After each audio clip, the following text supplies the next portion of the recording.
এটা নূর ভাই ডিরেক্ট মুখের উপরে বলছে, তোমার মতো আসিফ যদি না থাকে তাতে আমার কিছুই হবে না, তোমার মন চাইলে তুমি চলে যাও।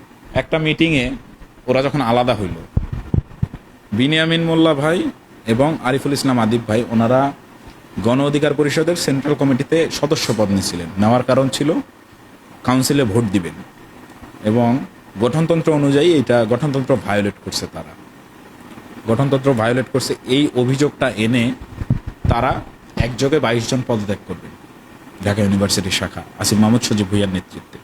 তো নূর ভাই তাদেরকে প্রথমে ভালো করে বোঝায় যে তোমরা পদত্যাগ করো না, কি সমস্যা, ওরা এতদিন ধরে দল করছে, ওরা ভোটিং পাওয়ারটা তো ওরা ডিজার্ভ করে, যে ওরা ছাত্র সংগঠনে এতদিন লিড দিছে, সভাপতি সেক্রেটারি, অ্যাটলিস্ট মূল দলের সভাপতি সেক্রেটারি কী হবে, এটা তো এই জায়গায় ভোট দেওয়াটা ওরা ডিজার্ভ করে, এতটুকু তো তোমরা কম্প্রোমাইজ করতেই পারো।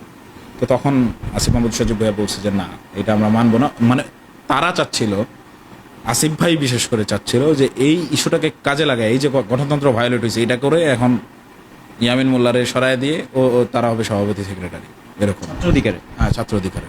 কিন্তু নূর ভাই ডিরেক্ট মুখের উপরে বলছে, তোমার মতো আসিফ যদি না থাকে তাতে আমার কিছুই হবে না, তোমার মন চাইলে তুমি চলে যাও।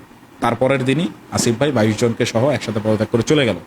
এই যে এটা সরাসরি নূর ভাইয়ের সাথে বেইমানি হলো, যে এই আসিফ মাহমুদ সজীব ভুইয়া হলে থাকতে পারতো না ছাত্রলীগের মায়ের ভয়ে, চাঙ্গার বলে বাসা নিয়ে দিছিল নূর ভাই, মাসে মাসে ভাড়া দিত 22,000 23,000 টাকা। আমরা প্রোগ্রাম করতাম, আমি গোটা একটা ইউনিট চালাইছি প্রাইভেট ইউনিভার্সিটি, আমি 50 জন ছেলে পেলে নিয়ে প্রোগ্রাম করলে দেখা গেছে নূর ভাই আমার হাতে 3,000 4,000 টাকা দিত, দিয়ে বলতো পোলাপানরে ঠান্ডা পানিটা নিয়ে কিনে খাওয়াও, কারণ আমাদের টাকার খুবই সংকট। 50 জন পোলাপানরে ভাই 3-4 হাজার টাকা দিয়ে এক একজনের ভাগে 50 টাকা পরে বোধ হয়, খুব বড় জোর একটা সিঙ্গার আর হচ্ছে একটা ঠান্ডা পানি খাওয়াইতে পারি, এর বাইরে কিছুই না। বা অনেকে বলে যে ভাই কিছু খাবো না, উত্তরা থেকে আসছি, যাওয়ার ভাড়া দেন। সারাদিন ধরে চিল্লায় রাস্তায় ঘামছে, প্রোগ্রাম করছে, এরা খালি গাড়ি ভাড়া নিয়ে চলে গেছে। অথচ ঢাকা ইউনিভার্সিটির পোলাপান এরা 10 জন আইসা নিত 10,000 টাকা। নূর ভাই এদেরকে খুব প্রায়োরিটি দিত, এত প্রায়োরিটি দেওয়ার পরেও এদের মন পায় নাই, এরা দিন শেষে এই বিক্রিটা করছেই।